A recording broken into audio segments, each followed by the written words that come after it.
Hello जी, नमस्कार। मैं हूं दीपक और आप देख रहे हैं डीएसके टॉक्स। अगर आपने मेरे वीडियोस बिग बॉस 17 के वीडियोस अगर डे 1 से देखे हैं तो कल जिस तरह से वीकेंड का वार गया है, क्या आपको नहीं लग रहा कि सलमान खान ने ऐसे एक नहीं कई सारे ऐसे पॉइंट सलमान खान ने हाईलाइट करे जो बोले हमने थे, लेकिन कल शब्द सलमान खान के थे।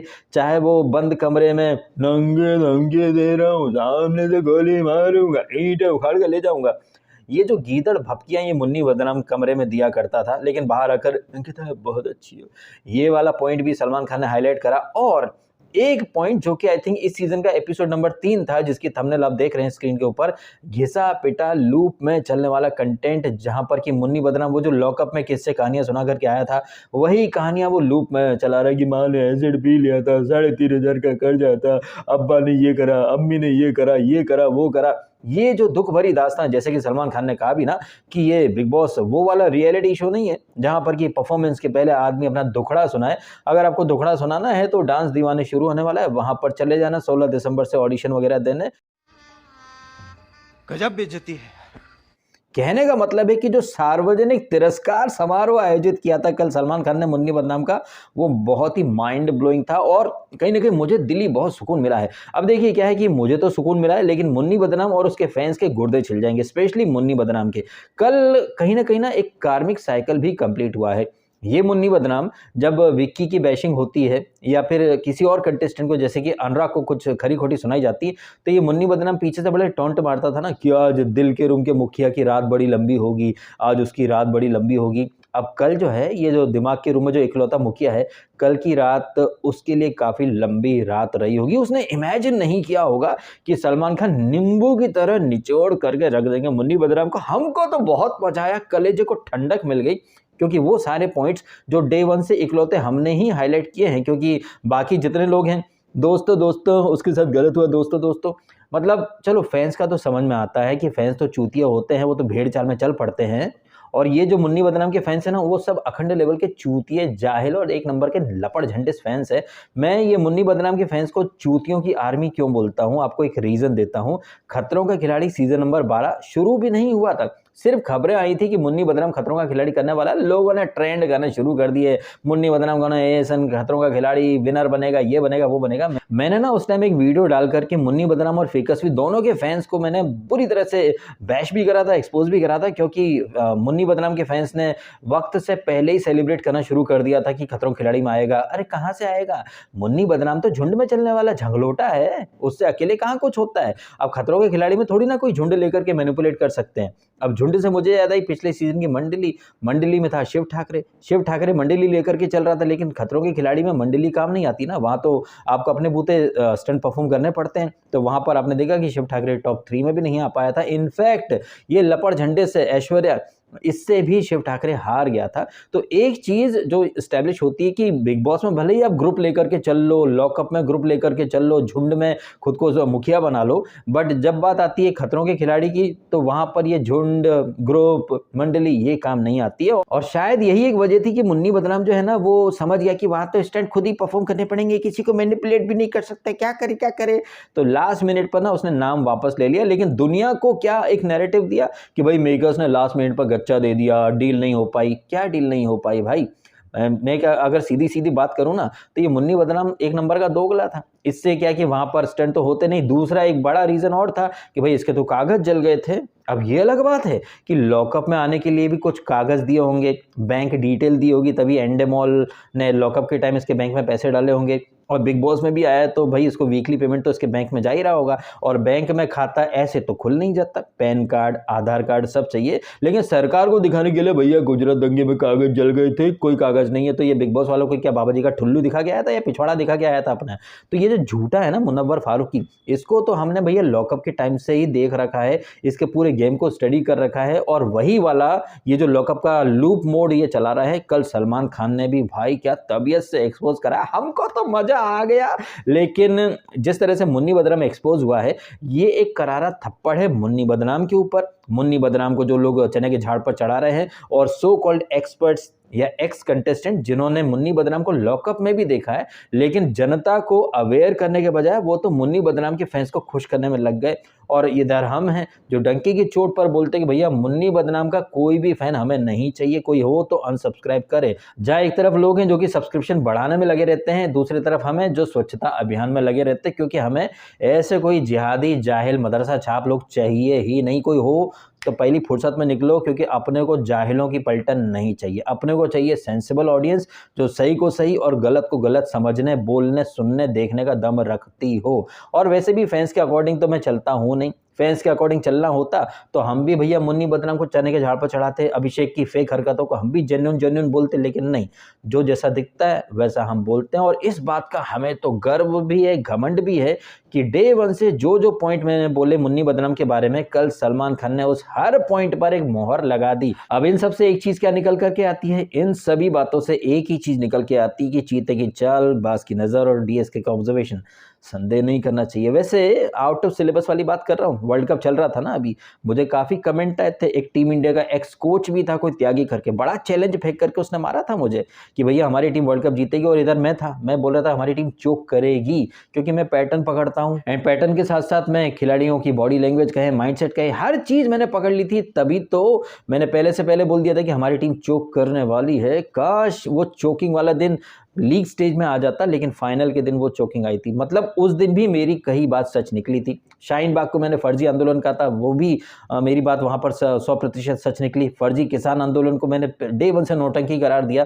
लेकिन क्या है ना कि चाहे ये फर्जी आंदोलन हो या ये बिग बॉस के कंटेस्टेंट, इनके बारे में डे वन से जो बातें मैं करता हूँ वो उस समय लोगों को ना समझ आती है ना पसंद आती है, लेकिन वक्त के साथ, समय के साथ मेरी बोली गई बात कहीं न कहीं 16 आने सच हो ही जाती है। इस बात का तो भैया हमें गर्व भी है, घमंड भी है, लेकिन हाँ, ऊपर वाले की छत्र छाया के नीचे है तो ज़्यादा घमंड या बड़ी-बड़ी बातें नहीं करनी चाहिए। अच्छा, घमंड से याद आया कि भाई इस एपिसोड में घमंड वाली टास्क हो रही थी, जहां पर ये कंटेस्टेंट कितने गलत हैं यार, कितने गलत हैं कि इस सीजन का सबसे घमंडी कंटेस्टेंट मुन्नी बदनाम, उसे किसी ने घमंड का घड़ा भर गया, इस लायक समझा ही नहीं। ज्यादातर लोग अनुराग को घमंडी बोल रहे थे, लेकिन हाँ, एक चीज यहाँ मुझे अच्छी लगी, अनुराग तो खैर कुछ नहीं बोल पाया, वो तो वैसे भी लपड़ झंडे से I feel like bro senna, I feel like. ये अनुराग को मौके पर चौका मारना नहीं आता है। मौके पर चौका तो विकी ने मारा। टेक्निकली विकी ने जो बोला ना, ये बातें अनुराग को बोलनी चाहिए थी, लेकिन विकी ने जो बोला अनुराग इसके लिए, सॉरी किसके लिए, रिंकू चौधराइन के लिए, कि रिंकू जी घमंड ये होता है कि 3 वीक के अंदर देखती हूँ तू रहता है मैं रहती हूँ। तो रिंकू क्या बोली, है वो घमंड थोड़ी था, वह घमंड ही था चिलगो जी। एंड एक्चुअली में विकी ने जो बोला है रिंकू को, वो चीजें अगर अनुराग बोलता तो भाई मजा आ जाता। मतलब एक देखने लायक माहौल होता। और ये अंकिता भी अपने जस्टिफिकेशन में बहुत सारी बातें कर रही थी ना। अंकिता ने भी अनुराग को घमंड का घड़ा, और फिर अनुराग ने भी पलटवार करा था, लेकिन अनुराग फिर यार वही चीज रिपीट करनी पड़ेगी, मौके पर चौका क्यों नहीं मारता यार, इतनी बढ़िया अपॉर्चुनिटी थी। एक दिन पहले तो इसने, अंकिता ने अनड्यू एडवांटेज भी लिया था, चलो ठीक है तुम उसको इग्नोर करो। ये जो वीक 1 में तुम साले हमारी वजह से दिखते हो, भाई इतनी घमंड भरी बात कोई कैसे भूल सकता है। एक मैं हूं यार जो बाहर बैठ करके डे 1 से और उसके पहले से या उससे पहले के सीजन में कब कब क्या क्या हुआ, एक एक चीज यार मतलब याद रहती है मुझे। कोई तारीफ नहीं कर रहा हूँ अपनी, जब रेफरेंस देना होता है तो चीज़ें पट से मेरे दिमाग में आ जाती हैं। तो ये कंटेस्टेंट ना कोई टास्क हो रही हैं, ना ये बिजी हैं, तो यार डे 1 से जो घटनाएं घटी हैं ये ऑब्जर्व क्यों नहीं करते हैं यार उन चीज़ों को। मौके पर चौका मारना आना चाहिए इन कंटेस्टेंट को, लेकिन अनुराग ना फिसड्डी साबित हो रहा है। जहां मौके पर चौका मारने वाली बात है तो कितना बढ़िया मौका था अंकिता की, रिंकू सबकी बोलती बंद कर सकता था, घर वालों को आईना दिखा सकता था कि तुम लोग मुझे तो बोल रहे हो घमंड का घड़ा, लेकिन व्हाट अबाउट ये मुन्नी बदनाम जो कि लोगों के बीच में टबूकता रहता है। कल भी टास्क हो रही थी तो कैसे आवाजें निकाल रहा था, और जब से कप्तान बना है अलग ही एरोगेंस में उड़ रहा है, लेकिन उसे किसी ने घमंडी नहीं बोला। तो यही पता चलता है कि ये बिग बॉस के इस सीजन के कंटेस्टेंट कितने गलत जा रहे हैं। किसी को गेम अवेयरनेस नहीं है, कोई भी अलर्ट नहीं है, किसी को सही और गलत में भेद करने का वो टैलेंट ही नहीं है किसी के अंदर। लेकिन आप बेशर्मी देखिए रिंकू चौधराइन जैसे कंटेस्टेंट की, जो दूसरों को ज्ञान देते हैं लेकिन खुद को आन खाना गान का ज्ञान देंगे ब्रह्मांड का। और उसके बाद अंकिता देखो अपनी टीवी लॉबी को जस्टिफाई करी थी, हम मेहनत करते हैं, ये करते वो करते हैं। अब अनुराग तू नहीं बोल सकता था क्या, आप मेहनत करती हो, हम भी मेहनत करके आए हैं, हम अपनी कम्युनिटी का स्टैंड ले तो आपको बुरा लगता है, लेकिन आपकी टीवी के ऊपर कुछ बोल दिया तो आप 1760 वो देने लग गई लेक्चर। यार यही चीजें होती हैं प्रेजेंस ऑफ माइंड वाली, कि मतलब मतलब ठीक, आप बेनिफिट ऑफ डाउट दे दोगे थोड़ी देर के लिए कि वो घर ऐसा है, ये है, वो है। घर वैसा है, आप साँस लेना नहीं भूलते, आप खाना खाना नहीं भूलते, आप फ्रेश होना नहीं भूलते, तो करारा जवाब देना कैसे भूल जाते हो यार? ये तो बेसिक सी बात है।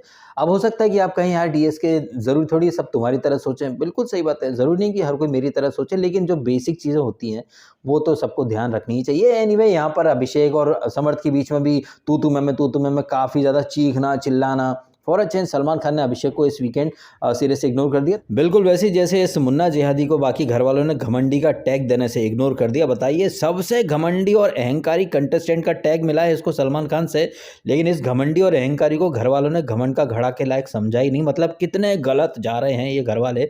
वैसे सलमान खान ने ऑफिशियली मुन्ना जिहादी को इस सीजन का सबसे घमंडी कंटेस्टेंट डिक्लेयर कर दिया।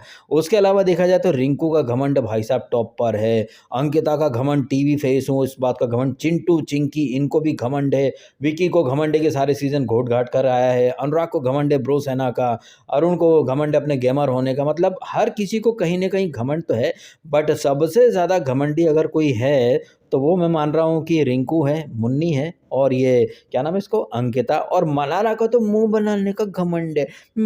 आपने देखा भी होगा सलमान खान जब इस मुन्नी बदनाम को बैश कर रहे थे, एक्सपोज कर रहे थे, भाई 1 सेकंड के अंदर 3 बार तो इसने थोबड़े बदल दिए इसने, मनारा ने। अच्छा हाँ, मनारा के बारे में मैंने भी बोला ना, बहुत 17 मुंह बनाती है, उसको उस अंदाज में रोस्ट करने भारती और हर्ष आने वाले हैं, सबसे ज़्यादा मुंह बनाती है। तो तू जा शॉर्ट होना चाहिए पे वो, कोई बड़ी बात नहीं है। वीकेंड पर जिस तरह से मुन्नी बदनाम को एक्सपोज करा है, अब ये मनारा फिर से पाला बदल लेगी और किसी और के साथ बैठना शुरू कर देगी। तो यहाँ सबसे ज़्यादा घमंड का घड़ा वो राइडर को, उसके बाद विकी और अंकिता को भी दिया गया। लेकिन आप देखें, ऐश्वर्या को किसी ने पिक नहीं करा घमंड के लिए।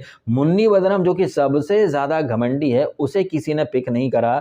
और आप देख लीजिए, पिक करा है इसको राइडर को। और ये सारे घर वालों ने राइडर को घमंडी क्यों बोला है? क्योंकि ये रिंकू ने, और वो जो नॉमिनेशन वाली जो टास्क थी ना, सबसे लंबी टास्क चली थी, जहाँ पर रिंकू ने घमंडी बोला तो अंकिता भी आ गई थी, देख ऐसा है तू एरविंस है, अच्छा अंकिता। ये बात मैंने तब भी कही थी कि वहाँ पर भी ये अनुराग पलटवार नहीं कर पाया था कि अंकिता तुम तो घमंड की बात करो ही मत, तुम साले हमारी वजह से दिखते हो। इससे ज़्यादा घमंडी स्टेटमेंट होगा नहीं कहीं। लेकिन यही है कि मैंने पहले भी कहा भी है कि अनुराग की ब्रो सेना जैसा मेरा कोई सपोर्ट सिस्टम होता ना भाई, और मैं वहाँ होता तो रूल करता, अंगूठे के नीचे रखता सबको। अब ये स्टेटमेंट हो सकता है थोड़ा एरोगेंट साउंड करे, बट इतना बड़ा सपोर्ट सिस्टम तुम लेकर के आए हो और तुम वहाँ पर साइड कैरेक्टर बन करके रह गए हो, तो भाई ये तो लानत सी बात है। वैसे यहाँ पर लानत के लड्डू तो इसको मुन्नी बदनाम को मिले हैं। ये मुन्नी बदनाम जो समझ रहा था शो का मास्टरमाइंड है, शो का हीरो है। कल सलमान खान ने क्या बोला कि भाई तुम शो में रहो ना रहो फर्क ही नहीं पड़ता है, और जो ग्रोथ तुम्हारी है या नहीं वो बोर्ड पर जो दिखाया गया था। तो वहाँ मुन्नी बदनाम अपने, देखो सर ऐसा वीक था, फिर वो समर्थ था, मैं ऊपर गया, फिर अभिषेक से बोर्ड में ना, तो ये वो अप डाउन नहीं। सलमान ने बोला वो जो फिल्मों में सीन आता ना, जहाँ पर आदमी खत्म हो जाता है तो एक सीधी लकीर आती है, तुम उस सीधी लकीर की तरह मुन्नी बदनाम, तुम्हारा गेम टोटल फ्लैट है।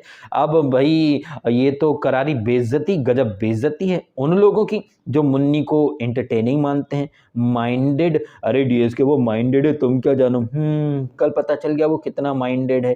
एक नंबर का फट्टू चंद फटोलिया, एक नंबर का डिप्लोमेटिक। और हाँ, पीठ पीछे ये मुन्नी बदनाम बहुत फुदकता है, नंगे धमकी दे रहा हूँ, सामने से गोली मारूंगा, ईंटा उगाड़ के ले जाऊंगा ना, वो कॉफी लेकर रख देंगे ना तो अच्छा होगा, नंगे धमकी। अरे भैया मुझे बहुत मजा आया जब सलमान खान ने इस खोखली धमकी देने वाले नल्ले डोंगरी के नल्ले डॉन को अच्छे से एक्सपोज किया। आत्मा संतुष्ट हो गई भैया। हालांकि मुन्नी बदनाम को तो काफी टाइम पहले ही एक्सपोज कर दिया जाना चाहिए था, बट ठीक है, देर है दुरुस्त है। अब यहाँ पर ये मुन्नी बदनाम तो एक्सपोज हो गया, बट तस्वीर का दूसरा पहलू भी देखते हैं। हो सकता है कि भाई मेकर्स और सलमान खान चाहते हो कि यार अपने को मुन्नी बदनाम टॉप 2 टॉप 3 में चाहिए, लेकिन ये ऐसा डिप्लोमेटिक और लपड़ झंटिस गेम खेलेगा तो जस्टिफाई कैसे किया जाएगा। तो आई थिंक यहाँ पर हो सकता है एक हिंट के तौर पर भी सलमान खान ने अभी से ही इसको बैश कर दिया, सो दैट ये गेम अप कर ले थोड़ा सा, बट चांसेस मुझे कम ही लग रहे हैं। बट फिर भी मुझे पता नहीं क्यों लग रहा है कि मुन्नी बदनाम सुधरने वाला है नहीं, मुन्नी बदनाम वैसा ही रहेगा, क्योंकि उसके अंदर एक अलग लेवल की एरोगेंस है। उसे लग रहा है कि वो एक नल्ला सा शो जीत करके आ चुका है, तो इधर भी जीत जाएगा। एक्चुअली में मुन्नी बदनाम को सबसे ज्यादा घमंड है अपनी ये जो डोंगरी की उसकी जो नल्ली जनता, और जिस तरह से जो सेलिब्रिटी से उसकी दोस्ती यारी है। अच्छा, दोस्ती यारी से एक बात आपने ध्यान दी क्या? ये अंकिता लोखंडे जो बड़ी दोस्ती की वो डींगे फेंकती रहती हैं, वैसे तो सलमान ने इनडायरेक्टली अंकिता की भी धज्जियां उड़ा दी हैं कि बिग बॉस तो मुन्नी बदनाम आपके साथ साथ इसको अंकिता को भी एक्सपोज करना चाहते थे। वैसे बड़ी नीयत साफ है, दिल साफ है, क्लासी है, डिग्निफाइड है, लेकिन undue advantage, how I am looking, दुनिया भर की बातें वो जो करके आई थी, वो उस एपिसोड का मैंने रिव्यू किया नहीं है क्योंकि मैं थोड़ा नो नेटवर्क जोन में काफ़ी देर तक फंसा रहा था। वो एपिसोड तो मैंने देख नहीं पाया, लेकिन हाँ कुछ मैंने क्लिप वगैरह देखी, थोड़ा सा पता चल गया। और थोड़ा तो सलमान खान ने ही कल बता दिया कि मुन्नी बदनाम, जिसके बारे में हमने कहा भी था ना एक दिन पहले कि बिग बॉस ना इसकी परीक्षा लेना चाहते हैं, मुन्नी बदनाम का इम्तिहान लेना चाहते हैं कि लीडरशिप क्वालिटीज इसके अंदर है या नहीं। तो उस कसौटी में तो मुन्नी बदनाम टोटली फ्लॉप हो गया, फेल हो गया। जब सलमान खान ने खुद कहा कि अंदर तो आपने बोला था ऐसा ऐसा, बाहर आकर के क्या हो गया, भाई ये चीज काफी पहले ही हाईलाइट हो जानी चाहिए थी। बट आई थिंक ये स्टेटमेंट तो मैं रिपीट कर रहा हूं, दे रहा है दुरुस्त आए वाला। ये चीज आप भी देख रहे हैं, मैं भी देख रहा हूं। अब आप कमेंट करके बताइएगा, जो सो कॉल्ड एक्सपर्ट जो वहां रह चुके हैं, क्या उन लोगों ने कभी भी ये मुन्नी बदनाम का दोगला साइड हाईलाइट करा है? मैंने तो कई बार हाईलाइट करा है। इनफैक्ट अभी आई थिंक पिछले वीक ही मैंने वीडियो डाला था ना थंबनेल की, ये झूठा और मक्कार एक नंबर का ये मुन्नी बदनाम, जब अंदर राशन की किचकी चल रही थी, जब सना रईस खान को कुछ प्रिविलेज मिल गया था, तो अंदर तो सबको ज्यादा अरे खाना नहीं मिल रहा है हमको, राशन ले गई, लेकिन बाहर राशन के लिए लड़ रहे हैं, डिंडिक कर रहे हैं, मनारा अलग ही ट्रिप चल रही है। कैमरे पर कुछ और दिखाता है वो मुन्नी बदनाम, और सारे घर वालों के साथ, सारे कंटेस्टेंट के साथ वो उनकी हाँ में हाँ मिलाता है। तो इतना तो दोगला प्राणी है वो, और इस दोगले प्राणी पर ये अंकिता, मनारा आंख मूंद करके यकीन करते हैं। एनीवे, हम बात कर रहे थे दोस्ती यारी की, तो हम अंकिता का जिक्र कर रहे थे, फ्लो में हम इधर उधर भटक गए। तो अंकिता, जो कि आपने भी देखा होगा, अंकिता को जो खरी खोटी सुना दे, जैसे कि अभिषेक, वो कितनी खरी खोटी सुनाता है वो उससे पैचअप कर लेंगे, ठीक है। फिर ये मुन्नी बदनाम जिसने कि कीचड़ डाला अंकिता के ऊपर, अंकिता को कौन सी गरज है या फिर अंकिता का कौन सा प्राइवेट एमएमएस है मुन्नी बदनाम के पास जो वो लीक कर देगा तो अंकिता एक्सपोज हो जाएंगी। तो ऐसी कौन सी गरज है अंकिता की कि अंकिता उसी मुन्नी बदनाम के पास जाकर के बैठ जाती, जो पीठ पीछे तो बोलता अंकिता को मिला कर्मा, रख देंगे ना नंगे दम की। हालांकि अंकिता को अब पता चला है कि मुन्नी बदनाम पीछे पीछे क्या क्या बोलता है, ईंटें उखाड़ के ले जाऊंगा, जीरो एक्सपेक्टेशन वगैरह। अब देखते हैं कि अंकिता आगे चल के कैसा वो अपने खेल में परिवर्तन लाती हैं। बट यहाँ कीचड़ डाला, उसने घमंड का घड़ा फोड़ा, तुम उसके साथ देख मुन्ना मैं ऐसी ही हूँ, देख मुन्ना मैं ऐसी ही हूँ, और मुन्नी बदनाम ने भी बोला नहीं ये ऐसी ही हूँ, ये घमंड वगैरह। तो ये अंकिता लोखंडे जो बड़ा वो लेकर के चलती है, मैं दिल की बहुत साफ हूँ, मैं ऐसी हूँ, मैं बाहर भी ऐसी हूँ। अच्छा, तो अपने पतिदेव को तो तुम खरी खोटी सुनाती हो, लेकिन तुम्हें और तुम्हारे पतिदेव को जो खरी खोटी सुनाता है तुम उससे लड़ती हो, 15 मिनट में जाकर के पैचअप खेलती हो, दुनिया को दिखाना चाहती हो कि मैं दिल से कितनी पवित्र रिश्ता वाली हूँ।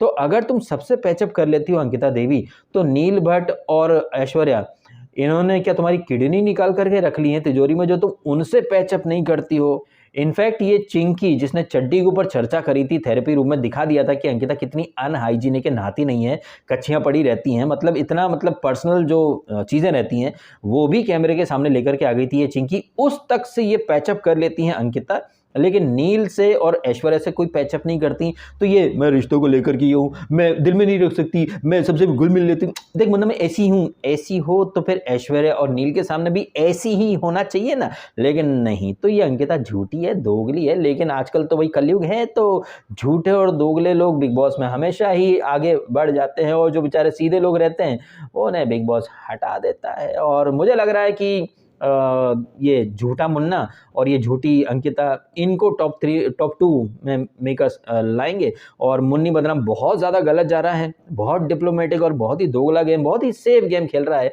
तो अपने गेम को वो अप करे, इसलिए सलमान खान ने यहाँ पर मुन्नी को तबीयत से एक्सपोज कर दिया। अब मुन्नी जिसे उसके फैंस माइंडेड बोलते हैं, थोड़ा सा भी माइंड होगा उसके अंदर तो शायद वो इंट्रोस्पेक्शन करे, रियलाइज करे कि भाई बाहर जनता देख रही है, ये जो 100 से ज़्यादा कैमरे हैं इनमें सब कुछ दिखाई दे जाता है। और उन 150 कैमरेज के थ्रू जो मुझे दिखता है वो अपने रिव्यूज़ के थ्रू मैं पहले से पहले आपके सामने हाईलाइट भी कर देता हूँ। डे 1 से मैंने बोलना शुरू कर दिया, ये घिसा पिटा कंटेंट दिखा रहा है मुन्नी बदनाम। डे 1 से ही मैंने आपके सामने रख दिया था कि अभिषेक कतई फेक है। फिर जब वो चिंटू आया तो आपने एक्टिंग देखी, आश्चर्य की बात है कि ये सारी चीज़ें आप भी देखते हैं, मैं भी देखता हूँ। कोई अलग बिग बॉस तो नहीं आता ना सबके यहाँ। सबके यहाँ वही बिग बॉस आता है जो वहाँ से दिखाया जा रहा है, लेकिन इसके बावजूद कुछ लोग ऐसे मतलब ऑडियंस को टेकिंग फॉर ग्रांटेड लेते हैं कि दोस्तों वो रियल था, दोस्तों उसके आंसू रियल थे, ये था, वो था। और मुन्नी बदनाम ने तो इतना ज़्यादा लोगों को ग्रांटेड ले रखा है, वही लॉकअप वाला वही चक्कर चलाया जा रहा है, चलाया जा रहा है। और उसे लग रहा है कि वो पीआर के दम पर और अपनी जो जाहिल ऑडियंस है उनके दम पर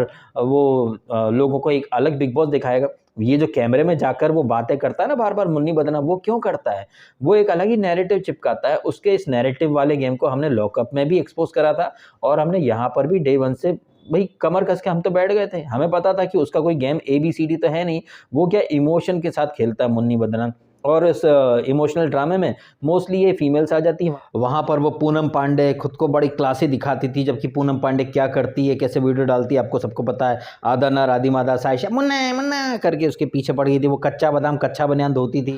और यहाँ तो आप देख रहे हैं अंकिता कहें, ये मनारा चोपड़ा, तो तुम मेरे दोस्त हो, तो when you get time come to me, I will talk to you, okay. वाह वाह वाह वाह, मतलब लड़कियों को ये अच्छे से बेवकूफ़ बनाता है और उन्हें यूज़ एंड थ्रो करके मतलब फेंकता है। और जैसा कि सलमान ने बोला भी ना कि अधूरा छोड़ देते हो, डिसीजन अधूरा छोड़ दिया, दोस्ती अधूरी छोड़ दी, खुद को अलग ही अंदर कुछ और दिखाते हो, बाहर कुछ और दिखाते हो। तो ये जो मुनव्वर का जो गेम है ना, ये कितना आई थिंक रियल लाइफ में भी बहुत ही कमीना और घटिया दोगला प्राणी है। और इसके इस दोगलेपन को एक्सपोज करने के लिए आ रही है वो आयशा करके नई वाइल्ड कार्ड एंट्री, जिसका आपने प्रोमो देखा है। देखते हैं भाई साहब वो कितना एक्सपोज करती हैं और कितना इस मुन्नी बदनाम की चिकनी चुपड़ी बातों में आकर के अपना लक्ष्य भूल जाती हैं। ये सारी बातें हम आने वाले दिनों में देखेंगे। अब आप कमेंट करें और बताएं आपके ओपिनियन। जिस तरह से सलमान खान ने इस वीकेंड की होस्टिंग करी है, कमोबेश वो सारे पॉइंट जो आपके सामने मैंने पहले से पहले हाईलाइट करे हैं, वो हर पॉइंट सलमान खान ने पिक कर लिया है। तो इसके लिए तो भैया मैं बहुत ज़्यादा खुश हूँ। आप भी शेयर कीजिएगा आपकी फीलिंग्स। वीडियो अच्छा लगा है तो लाइक ज़रूर करें और करें चैनल को सब्सक्राइब, इस कंडीशन पर कि अगर हमने आपके फेवरेट को आज अप्रिशिएट करा तो कल हम उसे क्रिटिसाइज भी कर सकते हैं। ये सोच करके आप मेरे को मत देखिए कि मैं सिर्फ आपके सेलिब्रिटी, आपके फेवरेट सेलिब्रिटी की सिर्फ तारीफें करूंगा। अगर मैंने शिव ठाकरे को अप्रिशिएट करा तो खतरों के खिलाड़ी में उसकी धज्जियां भी उड़ाई हैं। तो अगर आप अपने फेवरेट कंटेस्टेंट की तारीफ सुन सकते हैं तो भाई क्रिटिसिज्म सुनने का दम भी रखें, तो ही आप मुझे सब्सक्राइब करें और देखें। अदरवाइज भैया ऐसे ऑडियंस की मुझे जरूरत नहीं है जो सिर्फ अपने फेवरेट कंटेस्टेंट की तारीफ सुनने आती हो। चलिए इन्हीं सारी बातों के साथ ये वीडियो खत्म कर देता हूं। आपने समय निकाला, वीडियो देखा, आपका बहुत बहुत धन्यवाद। Thank you so much.